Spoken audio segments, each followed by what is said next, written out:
This episode of Nerds Gone Rogue is brought to you by Killers.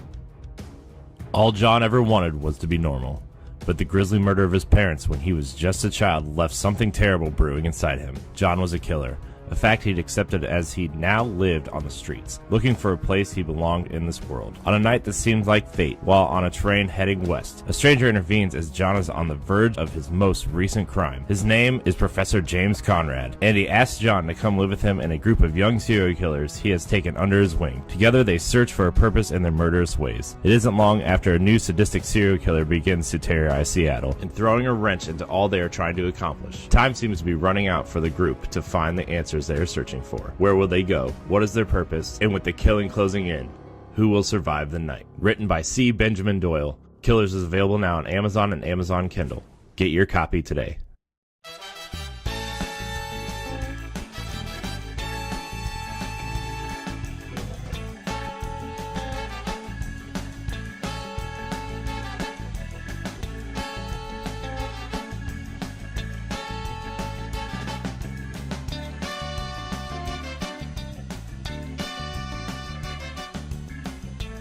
What's up, nerds? Welcome to Nintendo Pow Block for April 10th, 2018, a special edition episode.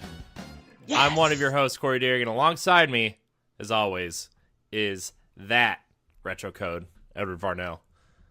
PAX 2018! Oh, dude, PAX was so much fun. It was so much fun.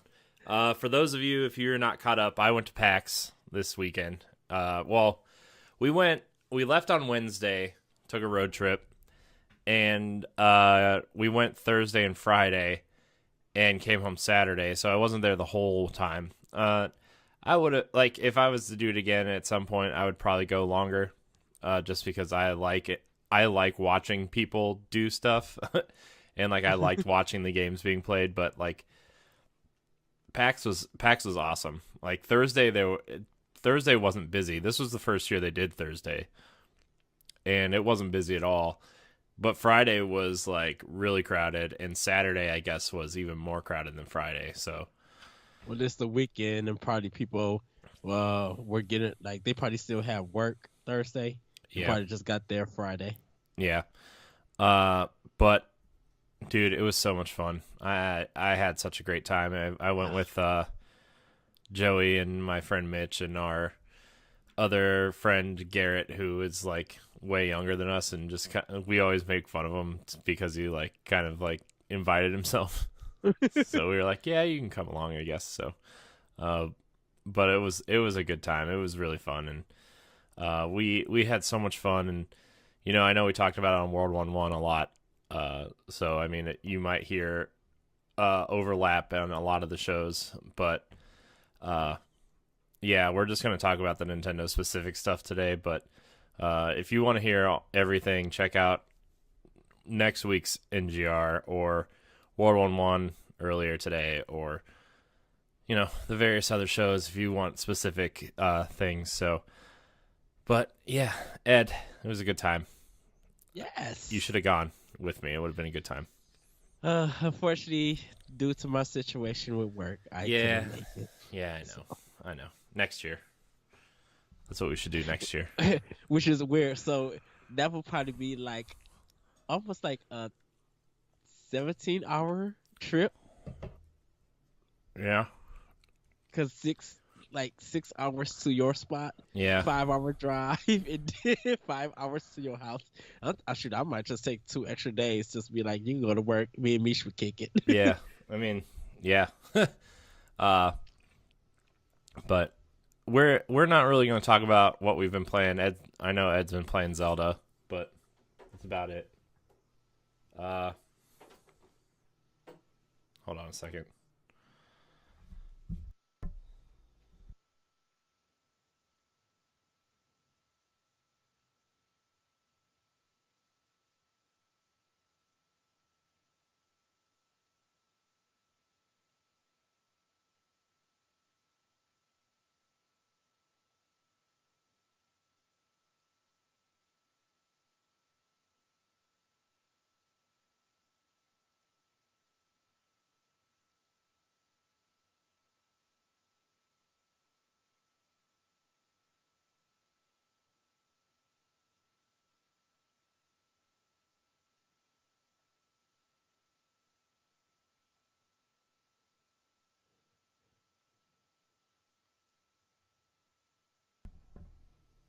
Okay, I'm back. Hi. Hey. How are you enjoying Zelda, Ed? Um, I'm enjoying it on Switch. You know what? I think I need to play with the Pro controller. Um, because there's something about like I'm missing a lot. Maybe I had to get used to the Joy-Con, but I think the Pro controller does it better for me with hitting some of the buttons. Because I keep missing like L and R on it, and I think I'm so used to playing it on the Wii U gamepad with the control with the buttons being bigger. I was able to move and be more flexible with my movement and attacks and stuff. But I keep missing stuff on the Switch with the Joy-Con. So I'm gonna play with my Pro controller. But I finally got my paraglider. I'm doing some shrines. Found one Kuroko seed, and now I'm going to do that big mountain with the split in it. Oh, that mountain is so beautiful. It didn't say side quest Xenoblade Chronicles 2. I was like, this early in the game? Yeah, you kind of get it like kind of right away. Yeah. So, um, but I'm thoroughly enjoying it. Just I've been playing in handheld mode, and I'm going to like dock it, and probably this weekend I'm gonna dive more into it. Um, but yeah, I'm loving this game, dude. It brings me back on why this game is Game of the Year, and I can't wait to see what the next Zelda game is. Yeah. Because I literally feel like there's so much in this game that I know what to do now, but I feel like I'm still missing a lot in that game. Yeah. Yeah. So It's I kind of had the itch earlier to cuz like I played Decay of Logos over at PAX and which we'll talk about in a little bit. But which I need to watch. I forgot to watch the Decay of. You said Decay of Logos. yeah. And it got me back into like, man, I really want to play some more Zelda. So, Did you do video of that? mm-mm. Okay. No, like I only got certain things, and I was trying to like get the more important ones, and some things that maybe people were, wanting to see. So I didn't get a whole lot. I got a few things. We'll talk about it. Okay. But yeah, I have been itching to get back to Zelda because I don't know, man. There's just something about that game. This game looks beautiful. Mm-hmm. Yeah. So yeah, but anyways, what else have you been playing? Anything? I know you did say we weren't gonna do. I know, what you've been playing, but oh well. Last but not least, I've been playing Ratchet and Clank for PlayStation 4. It's like a remaster kind of version of the original. I think I'm halfway done, but I still need some gold bolts, and I need to get the rest of my weapons up to level 5, get my main character to level 5. The guys at North Gone Platinum has given me a platinum challenge, so I'm doing my best to platinum this game. This will be my first platinum before I go into Horizon Zero Dawn and trying to finish that game for platinums. I already beat Horizon, but I need to get the rest of the platinums. Or platinums. I need to platinum that game because that's also part of my challenge. So that's what I've been working on. I will be jumping back into my Xbox One and my 3DS a little bit later. Definitely when I go on vacation. But at this time, those two games are what I'm playing right now. And I think what's probably going to happen is I'm gonna focus some stuff on Ratchet and Clank, and then like probably this weekend focus a lot on Breath of the Wild. Nice. So. Nice. Well, I guess I could start getting into what I've been playing. Yeah, I've been playing a lot, man. I played a lot at PAX. I mean, I that's pretty much what we're gonna go into. So, Yes. I guess again, I'm only gonna go into the stuff that's probably gonna appear on Nintendo platforms or are confirmed for Switch, or so I'm not gonna go through everything I played because some of it's PlayStation specific and Xbox specific, obviously. But the first game I played when I was there, the first thing I did was go over to the Yacht Club booth and play King of Cards, the Shovel Knight campaign. And let me tell you, man, that game is awesome. There's Nice. two sections of the demo. The first thing was what is happening here? The first thing the first thing I played was the platforming level. Sorry, I'm checking something and I couldn't understand what it was happening.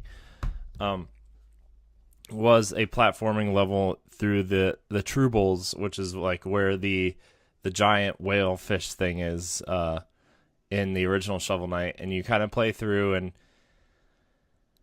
yeah, it was awesome, man. Like there's these moving platforms that you kind of have to like jump to, and King Knight has this new dash mechanic which acts as an attack and as a extra maneuver. Like it adds more motion to your movements, and like you can dash to platforms and stuff. And I have a question about that. Uh is it ground dash and air dash? Yeah. Or okay, Yeah, so it's a ground his dash and an air dash. Yeah. and an air dash. Okay. Yeah, and you Just can. thinking. Oh, sorry. Oh, I was just thinking of. I'm like, okay, is it like the Mega Man X kind of dash where, when you get the dash in that game, you do ground, but later on in the game you get air to the dash in the air. And it seems that now he just does it as part of his gameplay mechanic, which is cool. I Yeah. love air dashes. Yeah. So that also adds like a secondary jump to the platforming, where like you dash against a platform and you can kind of boost yourself up a little bit. I didn't really see a lot of new enemies. There was well, I guess there was one, but the way you kind of it was like this kind of totem pole bird thing where like you had to hit the head. It was like separated into 4 sections, and the way to do damage was you had to hit the head, and then that head would pop off, but a new head would kind of like replace like appear on one of the other totem things, and like it ended up, if you don't kill them right away, it turns into like 4 enemies instead of 1 tall enemy. But the dash mechanic allows you to like bump them off the platforms, so yeah, it was cool. So let's see what else can I talk about here. The moving platforms were kind of interesting, and it added a new dynamic to, what we already know of Shovel Knight, where like we had the swinging platforms, we had the ones that kind of appeared in front of you, but these ones were like salamanders that kind of like created new platforms, and you had to kind of weave your way through without falling off, and enemies would try to knock you off too. And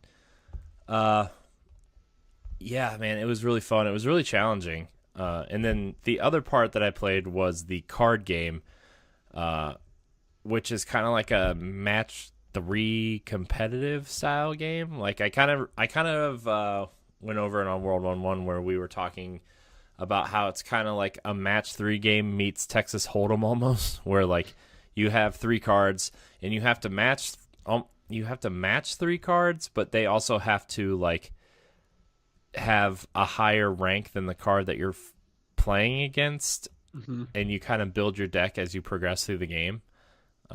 And I think they said that that's also co-op or competitive, like you can play other players, but they didn't say if you could like take your decks online or anything. I didn't really ask, but that added a new kind of dynamic to the game, which I did interview one of the reps there, and he told me that there are 3 like worlds. There's a hub world like Inspector Knight, where you can kind of upgrade yourself or whatever. But then there's 3 world maps, and it's almost 3 times the size as Shovel Knight. So you're trying to upgrade your hub world to become the real king. As you progress through each of these world maps, you kind of get more powerful and kind of take over each kingdom. And then you play in the different taverns in the towns in the world. You play the card game to kind of earn reputation and stuff. So you can play through the whole game without playing the card game, and you can only play the card game if you want. Like they kind of made it open to play how you want to play. So I thought it was really cool. I think that game is really awesome. It is definitely one of the highlights of the of the trip for sure. I went back and played a second time. Like, I enjoyed it so much. And then if you look at my Instagram, I posted the Spectre Knight shirt I got. Yes. Which was awesome. So I'm looking so forward to. I wish they had that shirt on a hoodie. I like it. I'm like, I would love to have this shirt like in the fall time as a hoodie. But yeah, it looks really good. I can't wait to get it. And only because I'm with Corey on this one, that I'm ready for a physical announcement for a Switch, like a complete collection. Yeah, they had the physical copies of the Wii U and 3DS versions there, and like the PS4 version. Mm-hmm. And I asked him, I was like, "Is there a chance we're gonna get a Switch physical copy?" The guy said, "We have nothing to say at this time, but never say never." So, I mean, and I know like on World 1-1, you guys interviewed them, and they kind of said that they were aiming towards a physical copy. And like, we've kind of speculated they're waiting to get all the campaigns out before they put it on a cart. So, but I know it's coming. Yacht Club will be crazy not to bring it. I'm just thinking that announcement is going to probably be at E3. If not, we're going to get in a Nintendo Direct, because that would be crazy if Yacht Club just like announced it on social media. I'm like, no, that's not good. You gotta go out with a bang for Switch users. You gotta do a commercial or something, some kind of direct or something, and put it out there, because people want it on physical. They already bought the digital. They would double dip on this physical version. That way they can have new artwork. Yeah. And have Shovel Knight with all the with everybody from all the DLC and all the other characters. I think it would be cool to like have a new cover as a definitive edition of Shovel Knight. Yeah. I man, it was just, dude, I saw the amiibo there too, and like the amiibo are super detailed and just like the Plague Knight one is the smallest, but the Spectre Knight and the King Knight ones are huge, and it almost makes me want them to like reissue a Shovel Knight one, but just because like they look better than the Shovel Knight one. But man, they were cool looking, and I can't wait for those things. But yeah, so Shovel Knight was pretty rad. I wish it was coming soon, and they said it's coming soon, but like I wish it was here like now. So yeah. But let's see, where's the next game I played? Sorry, I'm getting my notes up. Sorry, everybody. Decay of Logos. I'm just gonna go in order that I have them written down here. Decay of Logos was pretty cool if you're itching for more kind of Zelda-esque.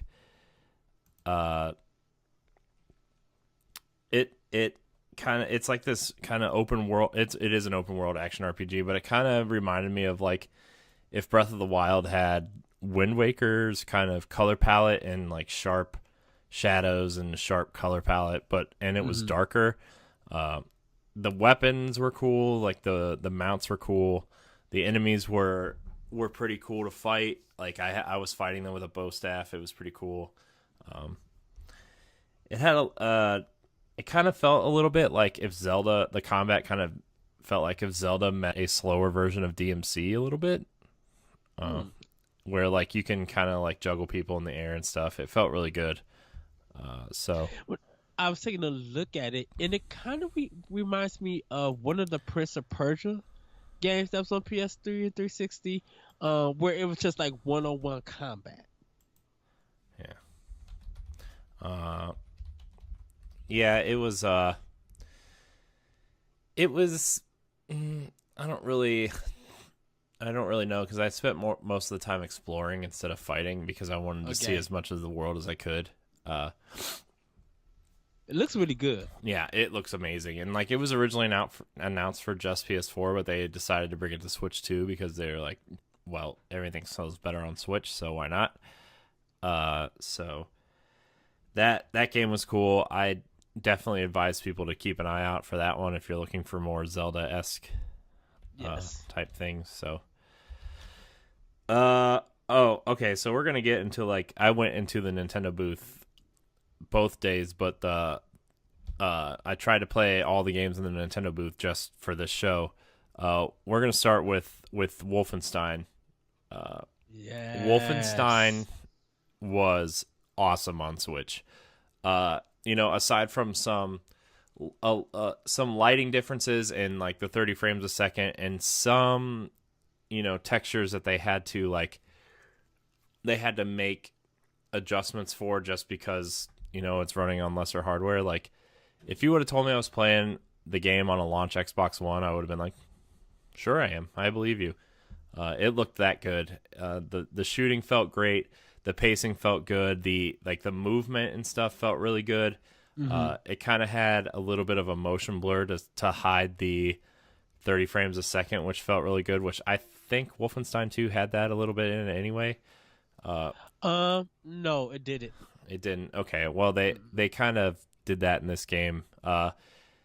It looks a lot cleaner than Doom. A lot of people on the video I posted some gameplay footage of it. It's about 5 minutes on our YouTube page. So if you want to check it out, you can. It ran a lot smoother. It looks a lot cleaner than Doom. The HUD looks a lot cleaner than Doom. Let's see. It I don't know. I think like they had to make some adjustments to the enemy AI because I was watching it and I was just kind of thinking about it. Like the enemy AI is really responsive, but it's not as smart, I would say, as PS4, Xbox One versions. Some of the times, like two of the enemies would be moving and someone would just be like standing right in front of you. But it still felt really good to play, like to run through and stuff. And I don't know what. Oh, I'm just saying with it being a demo, they're probably working on bugs for it.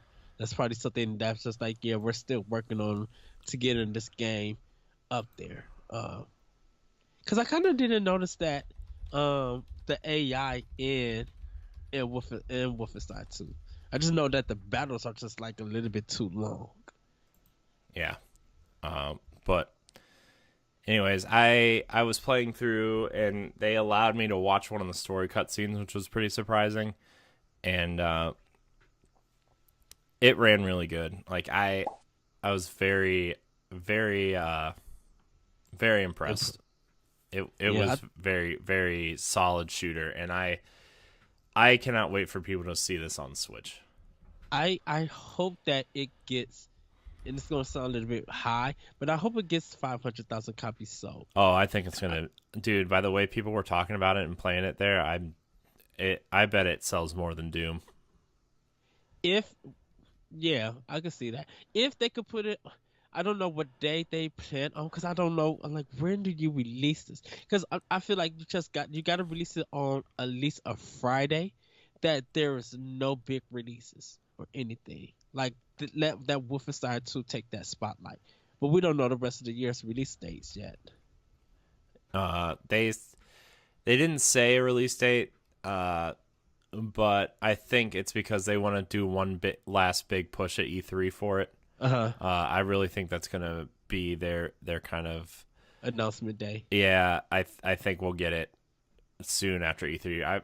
I would guess like July or August because I bet they want to get that game out before all the big stuff comes this fall. When's Octopath Traveler? Isn't that's August, right? I think it's July. July. Okay. Yeah. So, uh, Okay. Because I think that would be,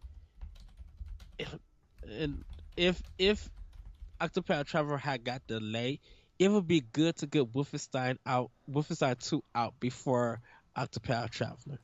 That way people could pick it up, get through the game, enjoy it, and then be able to have another hot game to play that Friday yeah. or whenever. Yeah. But Wolfenstein 2 looked amazing. I was very happy with what I saw. Definitely look out for that. It was awesome. Like playing it was awesome. Cool. Yeah. But the next game I played was S&K Heroines.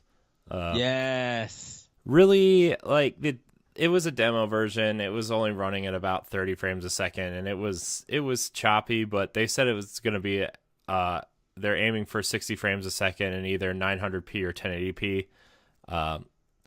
So yeah, I enjoyed what I played. I think it's a lot more casual than your typical SNK fighting game. So I liked it a lot. I thought, the moves were easy to manage, and they put the once you fill up the meter, like there's a meter that you need to fill up as you're fighting, and once you fill it up, you hit R1 or R, I guess it would just be R, and like you do a super combo, and it's just really fun and easy to manage. It's kind of like it's gonna be kind of like Smash, where like it's easy to get into but hard to master. Yeah. The SNK games takes a while to learn. Yeah, They really do. yeah, but the character models look great. The like all the different styles felt unique. It was good. I enjoyed what I played. So let's see, where am I going from here? Let's see. Just Shapes and Beats was really cool. The soundtrack to Just Shapes and Beats was awesome. Yes. That really is a day one like purchase for me. Yeah. Yeah, it was the soundtrack is amazing. The soundtrack is just one of the best soundtracks I think I've ever heard. I really hope they have a link to where you could buy the soundtrack when the game comes out. I would love to buy the soundtrack. Yeah, it was cool. Like it was cool to see, like, cuz your natural instinct is to like just shoot the enemies, but you have to like time it with the music, and there's certain cues to where like you need to do this type of shot versus this type of shot, and at the top there's like a rhythm meter at the top, and you need to be able to like press whatever button you need to you need to be able to like know what button's coming up and stuff. It was, man, it was cool. It was really cool, and like the boss fight, and there's a video online on the YouTube page of Just Shapes and Beats also. You can't really hear the music, which is sad because that's like the best part of the game. But Yeah. so I mean, if you want to see gameplay, go to that. But if you want to hear the soundtrack, just go to like I think, and this is crazy, but I think the best way to get the most out of this game, you gotta have a really good sound system if you're doing it on TV. As for doing it in handheld mode, you only can play this game with headphones. yeah, I think. yeah, it's awesome, man. Man, it's so cool, man. Like It I looks love so the art good. style. It looks really good. It what is this? I was sold on it when from the Nindies Direct. So like I heard the music and I seen the gameplay. I'm like, oh, this is two of my favorite genres of games. Yeah, this is a day one purchase. Yeah. Yeah, it was awesome. So, uh Just Shapes and Beats, if you're a rhythm person, you need to check this out. It's cool. I look, all these games I highly recommend it. Just Shapes and Beats was so cool. The color palette and stuff. Well, one game I don't recommend that Um you played. yeah, I'm so bad at rhythm games. Like, I'm sorry. I just okay, the next game, Garage, was It was showed in the Nindy showcase. It was kind of like that top-down kind of twin-stick shooter, zombie apocalypse shooter. It was cool, man. Like it was a lot better than I thought it was going to be. It kind of reminds me of a mixture between Zombies Ate My Neighbors and Zombie U, actually. A lot of cues taken from Zombie U, where like you kind of have to manage a lot of stuff, and like if you make a sound, like more zombies will come running at you. So like sometimes you want to conserve your ammo and just kind of run by them instead of attacking them straight on, because when I picked up the demo started out where like you had to pick up a shotgun. It was laying right in front of you, and there was a box of shotgun shells, right? So I'm like, okay. So I walk by, and there's this zombie eating a corpse or whatever, and like it saw me and it started chasing me, so I shot it. Well, I saw like another horde of zombies up in the top right corner. I'm like, okay, well, I'll just kind of like ignore them for now. They start running after me, and they overwhelmed me. There was probably like 15 or 20 of them just overwhelming me. So like I had to go about it a different way to get to the next area. So like I picked up the shotgun and the shells, and I walked past that zombie, and I got to a point where like it started chasing me, but it was just the one. And I got them into a corridor where like I kind of funneled them in, so I wasn't getting overwhelmed and surrounded. They were just kind of funneling down this hallway. Yeah. And then I started taking them out, and then I got a whole bunch of ammo and moved into the next area. But like, it was a lot more strategic than I expected it to be. So, but yeah, Garage was pretty cool. Shaq Fu, the best game show. Shaq Fu's amazing game show. No, I'm just kidding. Look, I went through a lot of it on World War One yesterday, but like, man, that you start the demo out, and like you can't attack or do anything. You're just walking, and then it's like the tutorial is very like hand holding. I'm like, oh geez, come on, this is a beat 'em up. You press X to jump, and I was playing on PlayStation. You press X to jump, and like square and triangle to punch and kick and stuff. I'm like, it's just Shaq Fu. Come on. So I'm playing it, and all of a sudden, like, I get to the first part where there's enemies, and they're all like stereotypical, like kind of Asian monks kind of thing, and they had like the pointed kind of Asian hats, you know what I mean? Like, I'm trying not to sound racist right now, but like this, I think they call them like rice patty hats. Yeah, and like they are kind of, like they're pointed. They're pointed. They're like straw looking hats. Yeah, and you see them in an old martial arts film. Yeah. Yeah. So it was. Oh, geez, it was really interesting. And then like as I progressed, like the first screen had like 2 or 3 of them, and then the next screen over had like 4 or 5 of them, and then the next screen over had like 6 of them. And I was like, okay, when am I going to fight something different? And then these kind of blue kind of lady goats. I really don't know how to explain them, but they were just like, their top half were like women, and then they had horns, but their bottom half was like a goat, and they would just walk around and like shoot magic at you. And wow. I was just like, oh, okay, this is weird. So I went through all that, and then I got to the first boss fight, mini boss fight. I'm like, okay, this is probably where like the game gets kind of interesting. And the fight was cool. Like, it was interesting where like, I mean, it was very stereotypical boss fight where like it's a giant kind of sumo wrestler guy with like some kind of weird helmet hat thing on, and he had a shield, and you had to like charge him to get behind him and knock him down, and then you had to get behind him and punch him. And then after that, like I fought him, and I was like, okay, cool. And there was like a chest there, and I got, I don't know, orbs or something. I wasn't really paying attention. I was already kind of done with the game. But I'm like, okay, cool. I fought the first mini boss. Let's see what this next area is. The next area is literally just a thinner pathway with 3 of these guys on it. And then up in the balcony where there were like those the Chinese guys again shooting arrows at me. I'm like, what is happening right now? Like this is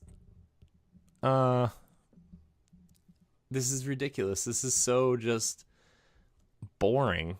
Like honestly, it was just boring. And I don't know if there's going to be co-op in the game, but there better be, because it was so boring to play by yourself. And like the last stage or the last kind of screen that I played, there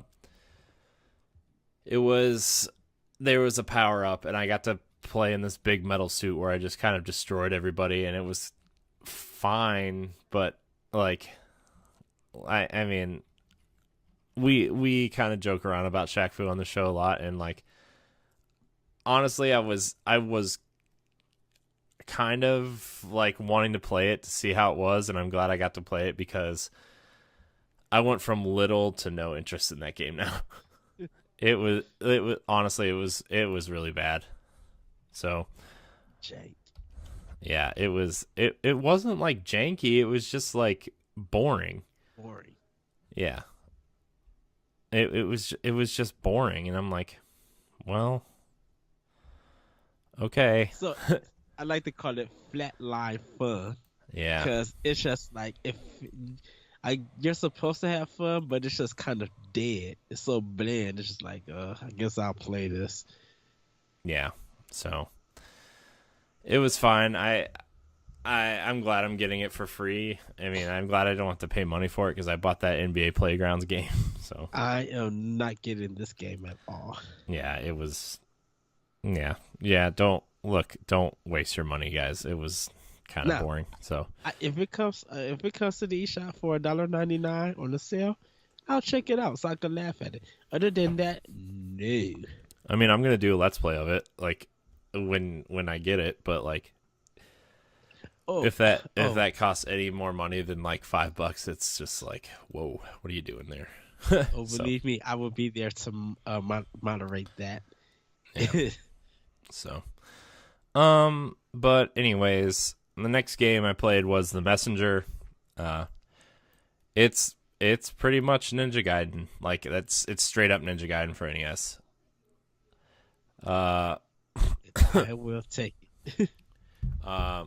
Yeah, so it was cool. Like the first section, I literally only got to play for like 8 or 9 minutes, and about half that time I was stuck in a room getting the time travel power. Like it does the NES thing, where like you get stuck in a room and you have to read a ton of text before you can move on. Unskippable. And I was literally trying to get through the section by like getting past all the text. Yeah, what is this? Jeez, come on. Yeah, so I got the time travel mechanic, and I only got to use it like 2 or 3 times, but like it was a cool mechanic where like you got to play through the game in 8-bit, and you get this time travel mechanic, and you go back through 16-bit, but you have to solve the puzzles in the 16-bit world by traveling back in time to the 8-bit world. And like if there's a tree in your way, you have to figure out how to cut the tree down or get the tree out of your way. And then you like go back to the 16-bit world and the tree's just not there. But there might be another obstacle there or another puzzle you have to solve. And it was cool. Like it was a really cool mechanic. And if you're a fan of Ninja Gaiden, like I would definitely check this out. Yes. It was cool. And like, dude, the 8-bit running and wall jumping and even the jumps and the flips were like, it was Ninja Gaiden. So Ninja Gaiden. Like it is a day one purchase for me. I love Ninja Gaiden. They're hard as ever on the NES, but I love playing them, and I love just the challenge and progressions that I can make in that game. So I'm definitely looking forward to this game. Yeah. So, if you're interested in Ninja Gaiden, I definitely check it out. Like watch something on it. It was cool. So, I play a little bit of Flint Hook, which is out already. So I'm not really going to talk too much about that. I felt really bad for that guy because they brought Mercenary Kings for Switch also, Uh-huh. and like that game's been out for a while, and it's been out. Mercenary King's been out, but it's coming to Switch, and then they brought Flint Hook, and Flint Hook's their new game. I just felt really bad that everybody was playing Mercenary Kings and not Flint Hook. So I played Flint Hook. Yeah, I think some people are not to like rogue games like that, but it's been available on the eShop, and it probably people it was there just to get people to let you know, hey, this is Flint Hook. If you guys been curious about it, this is how it plays. Yeah. So. Yeah. So let's see what else. My list is all over the place because I didn't just play Nintendo games at first. I was playing through. As I played them, I would take notes. So I'm scrolling here. I'm sorry, everybody. Lightfall was awesome, and like I know we talked about it last night, but I'm gonna bring it up again here. Like Flint Hook is something that Sega should look at the next time they want to make a 2D Sonic game feel different and feel smooth and feel good. Like you mean Lightfall? Yeah, what'd I say? You said Flint Hook. Oh, I meant Lightfall. I'm sorry, guys. Gosh, I need to get my mind straight. Yeah, Sega needs to look at Lightfall if they want to make Sonic a 2D Sonic game feel relevant again. And like I know Sonic Mania did well and stuff, but that was like old Sonic. If you want Sonic to feel fresh and new, Sega needs to look at Lightfall because like the sense of momentum and speed in that game felt so good. Like in like it was vertical, kind of like the way Sonic stages are built, and like they made you traverse vertically instead of just straight across and speed to the end. Like that sense of speed mixed with exploration, I think, is what a Sonic game should feel like. But the real hook of Lightfall is like you get these abilities to control blocks, and some of them you can create extra platforms. Some of them you get like power blocks, which power vehicles and boats and stuff that you need to ride or do whatever. And then there's a special block that you can kind of go into these kind of shrine things and read about the history and the lore of the world of Lightfall. And it was really cool to see like that much detail in it. And oh, dude, Lightfall is one of the top games for sure that I'm looking forward to. I cannot wait. I think it's everything I think I wanted Celeste to be. And it just didn't quite hit it for me because like the momentum and the speed and stuff, the way you can control the platforming and stuff, it just felt really good. The wall jumping felt good. The creating the platforms on the fly when you're jumping feels really good because they always spawn in the place where, like, somehow in the math and the mechanics of the game, like wherever you're going to land when you create the block, wherever your momentum is taking you, that's where the block's going to land. So you're always going to land on the block unless you like switch directions and mess up really bad, which is really hard to do. Okay. I didn't get a chance to ask you this yesterday. The controls are very precise. Yeah. Meaning that like they don't do none of the, even though this is not ice, when you land, like you don't slip or anything. Yeah. Yeah, it's great. And like the art direction and like the voiceovers and the narration of the game, because like there's like a old guy that's narrating the story, and like it's kind of witty and funny and kind of serious at the same time.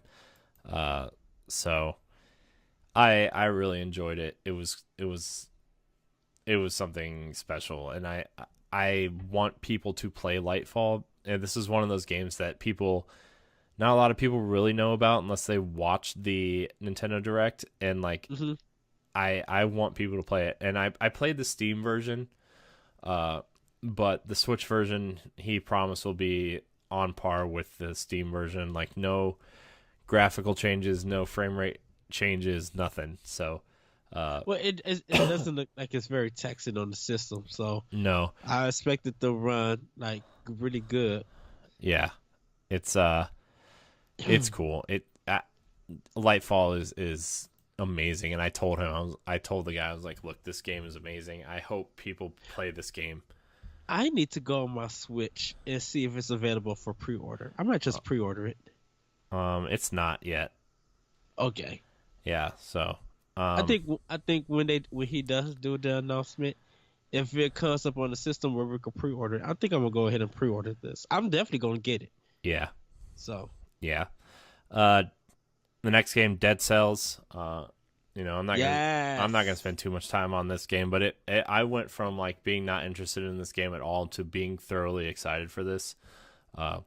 It's a roguelite kind of procedurally generated Metroid, more Castlevania than Metroid style game. And by roguelite, I mean like there's a lot of progression that you can save, but you always kind of start over after you die with some of that progression. And as you progress, you have to like navigate the map and find where like the big bosses are. But as you explore, you want to find gold and cells so you can upgrade your character, to progress. So it was really cool. The art direction's awesome. The music is awesome. I even told the guy, I was like, look, this wasn't really on my list at all. A bunch of friends said I should play it, and I'm sold. Like, I went from not caring to being thoroughly excited. So I think the concept is, like, it's just enough, because I don't really like roguelikes. I don't like that feeling of pouring a bunch of time into a game, dying, and having to start over, right? There's very few games like that I could get excited about. Like Spelunky is one that is an exception to the rule, where I like Spelunky. I know Matt's in love with Spelunky, but Dead Cells kind of sold me, so guys, definitely check out. I have some footage of Dead Cells on the YouTube page and on the website, so you guys should check that out too. It's about 1.5 minutes of footage, so I was thoroughly impressed. Let's see. Dark Souls Remastered looks incredible on Switch. The detail and the textures they put into that, I was thoroughly impressed. They kind of redid a lot of the character models, like totally redone character models of the player character, the bosses. I think they just cleaned up a lot of the basic enemies, but a lot of the bigger enemies they kind of redid. And, if they didn't redo all of them, they redid enough for you to notice. A lot of the texture work on the castle and like a lot of the brickwork and just a lot of the structures are, the textures look better. I would kind of compare it to Twilight Princess HD, where like, a lot of the textures were redone to be in HD, but some of the character models were like totally replaced. Like you could totally tell the Link character model was totally replaced. But some of the NPCs weren't replaced. Their textures were just cleaned up. That's kind of what I would compare it to. Okay. And then they let me play a decent chunk of that game too. Locked 30 frames a second, 1080p on screen, and 720p docked. They let me play all the way from the beginning of the game through the asylum to the Firelink Shrine, all the way to the first boss, the Taurus Demon. Wow. So, I played probably like 25 minutes, and I was like trying to rush through it because they said play till you die. I was like, okay, well, I've played through the first part of Dark Souls like probably 3 or 4 times by now. Like I know what I'm doing. So I have to say this. I really hope Bandai Namco sends stores at least 10 copies of the Switch version, because I know they're expecting to sell big on PS4 and Xbox One, but if they send only 2 copies, they're gonna miss out on a lot of physical sales. They'll probably do good at digital, but for some people, I think some of the hardcore Dark Souls players, I think they're already gonna get it digitally. And those who are interested in the game is gonna get it physically. Because I would love to have go to Target and they got 10 copies. Yeah. Yeah.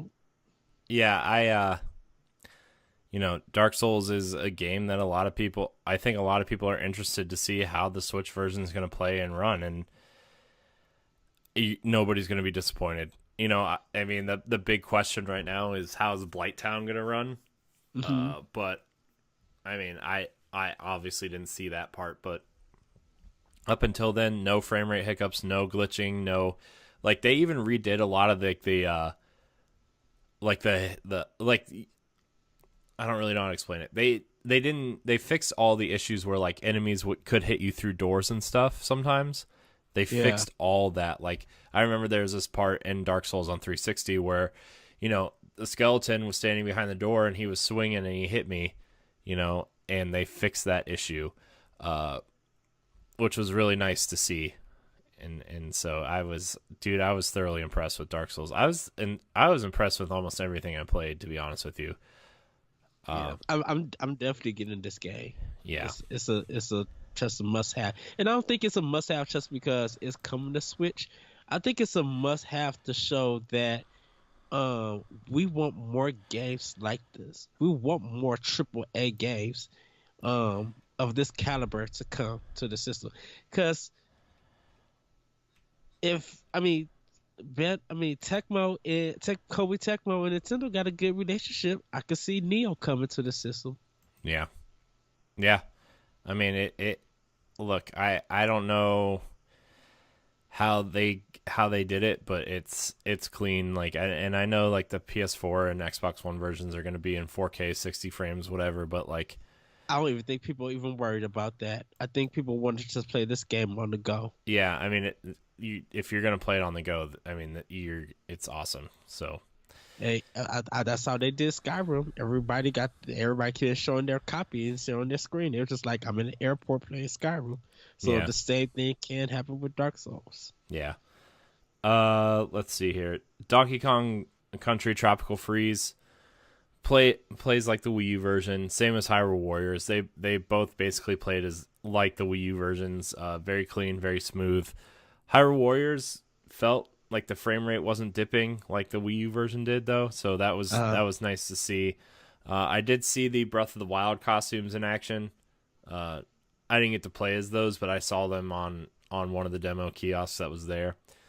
Like they look really cool, and Zelda has this really cool. And I didn't play enough Hyrule Warriors on Wii U to know if like this is just a quote unquote Zelda move or whatever. Yeah. But when she did like the spin attack, the way that Link does it in most Zelda games, like, had this little kind of purple aura around it that kind of gave off like some magic and stuff, and saw Zelda take down some enemies, and it looked really good. And Donkey Kong, we talked about a little bit last night how I felt like Donkey Kong looked better, and I researched it today, and like they kind of redid the character models like of the main Kongs, like Donkey Kong, Diddy Kong,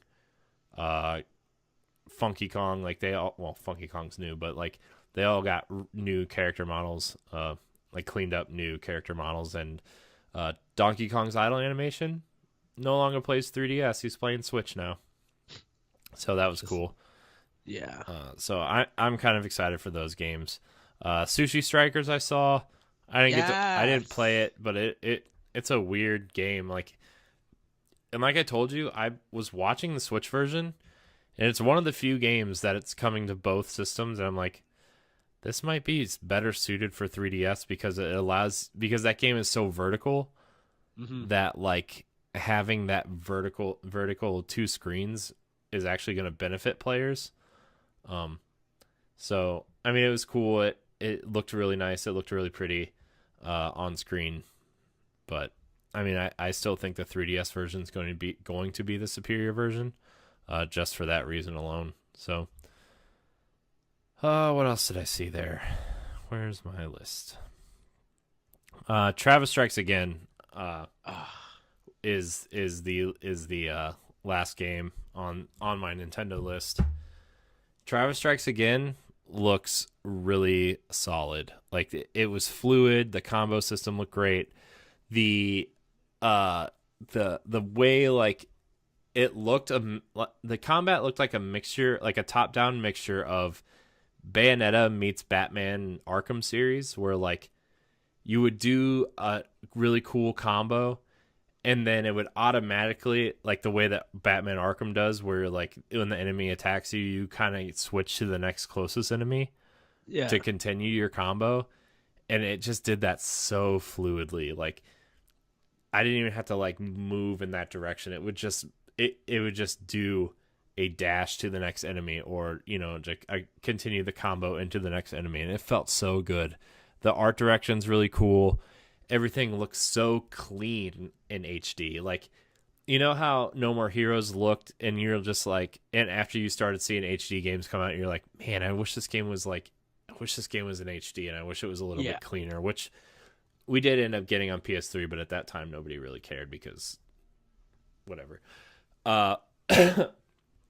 It looks so clean, and the level designs, like the colors they chose were very they just popped, man. And before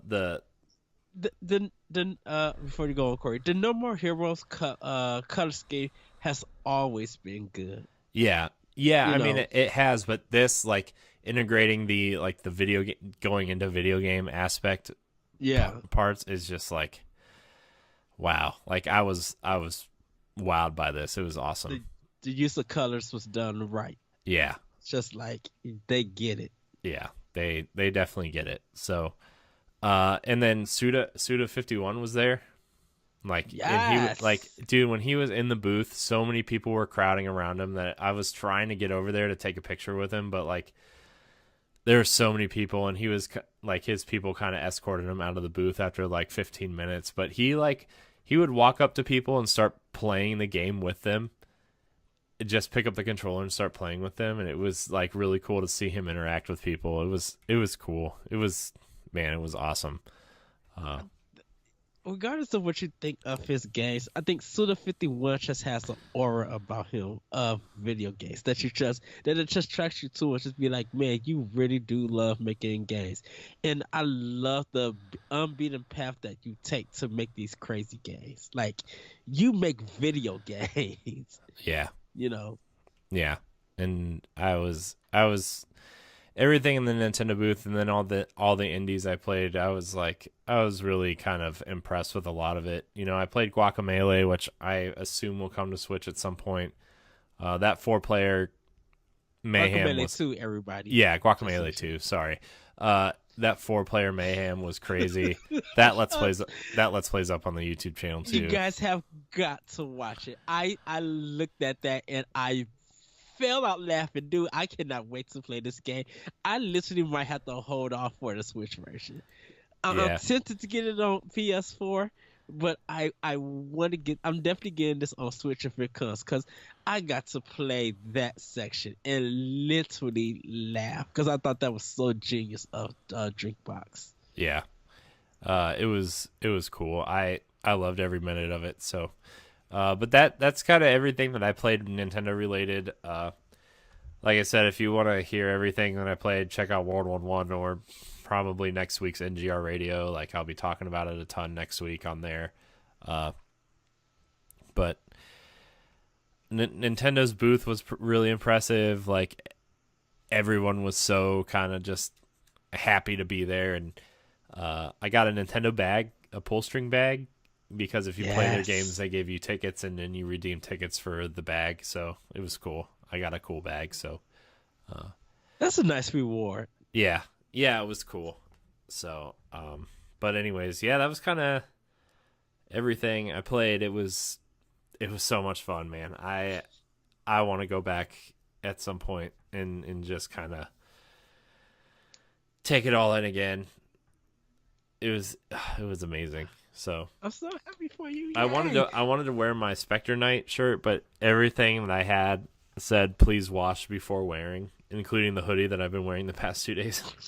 But shirts are a little bit different than hoodies. I wanted to get it washed, and I never done that. I've never washed a shirt before wearing it. I have always just thrown the shirt on to be like, do. Yeah, but that's everything I played. PAX was good. PAX was fun. I enjoyed my time.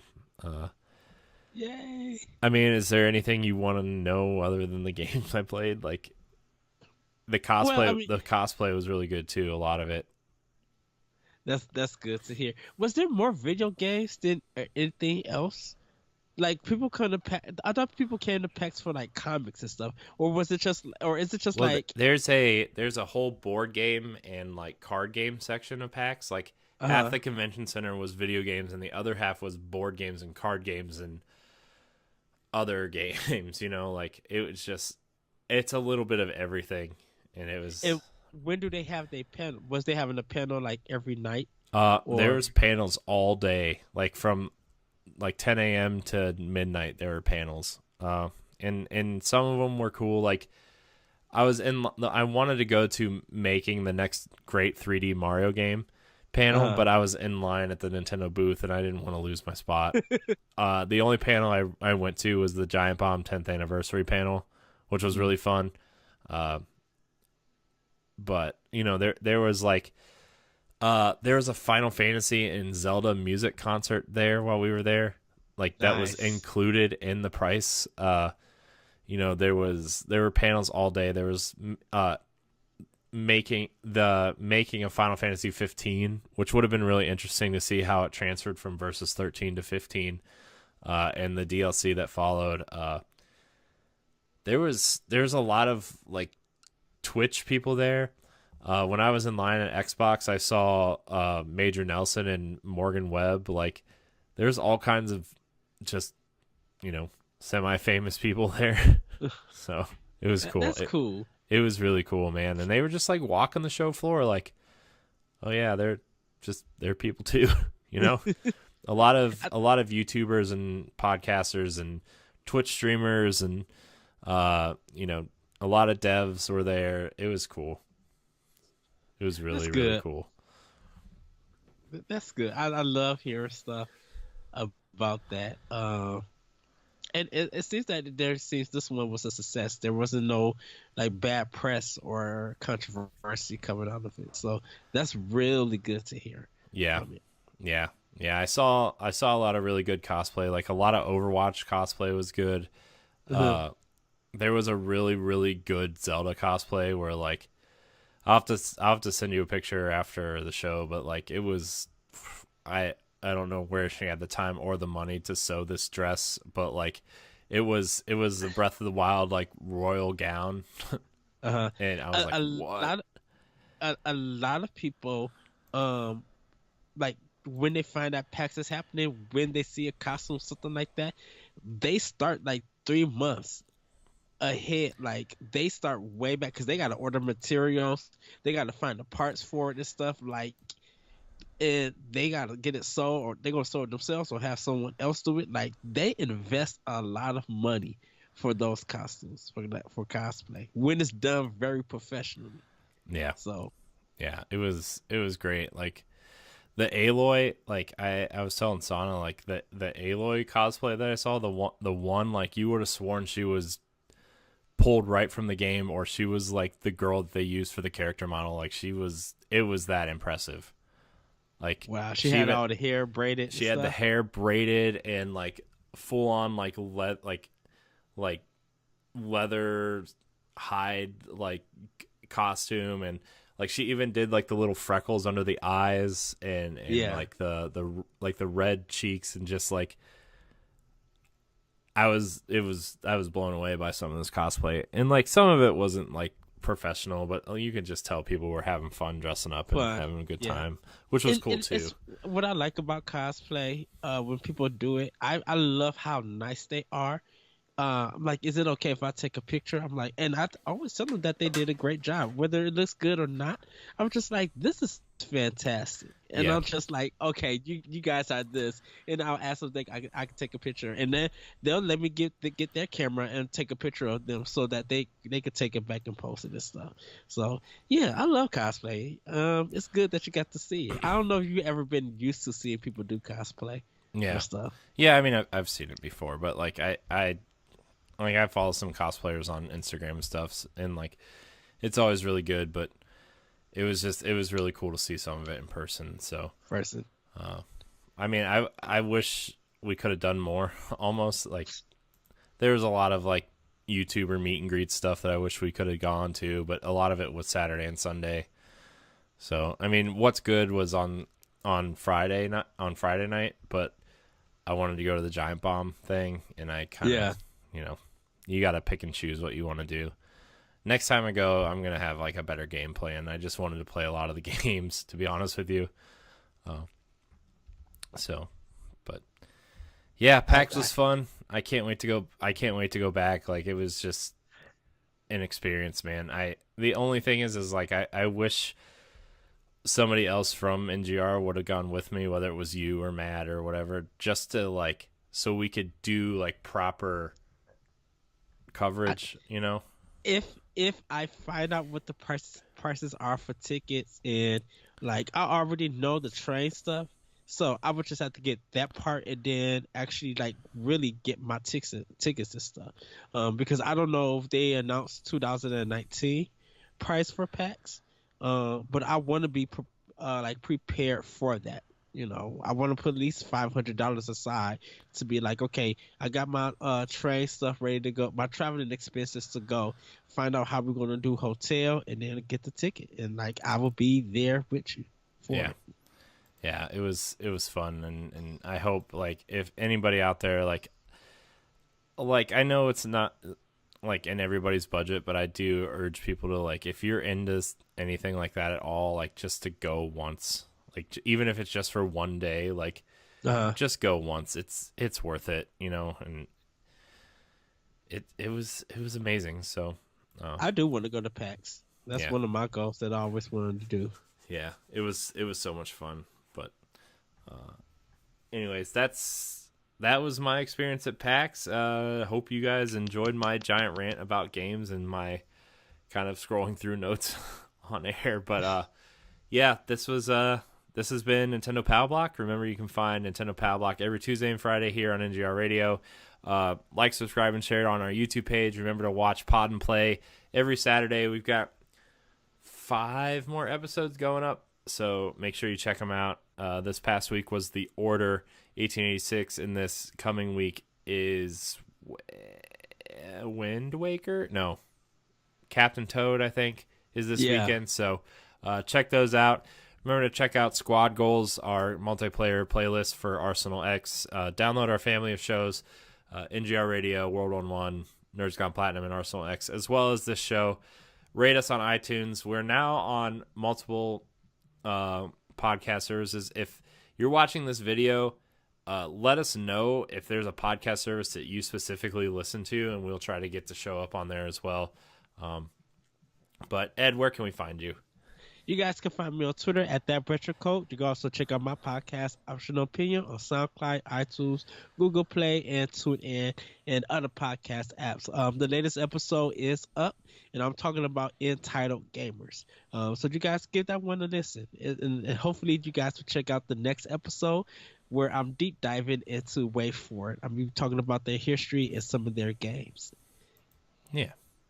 Yes. You can find me at CoreyHT on Twitter and Instagram. You can find me hosting a plethora of other shows here on the network, and check out our Let's Plays from PAX. It was really fun to get some of those for you guys, even though the Code Vein one I kind of got in trouble for filming. That's okay. Shh. But yeah, check them out. Dead Cells and Dark Souls are up there. Wolfenstein's up there. So Guacamelee is up there, which was a good time. So yeah. The Shovel Knight card game's up there as well.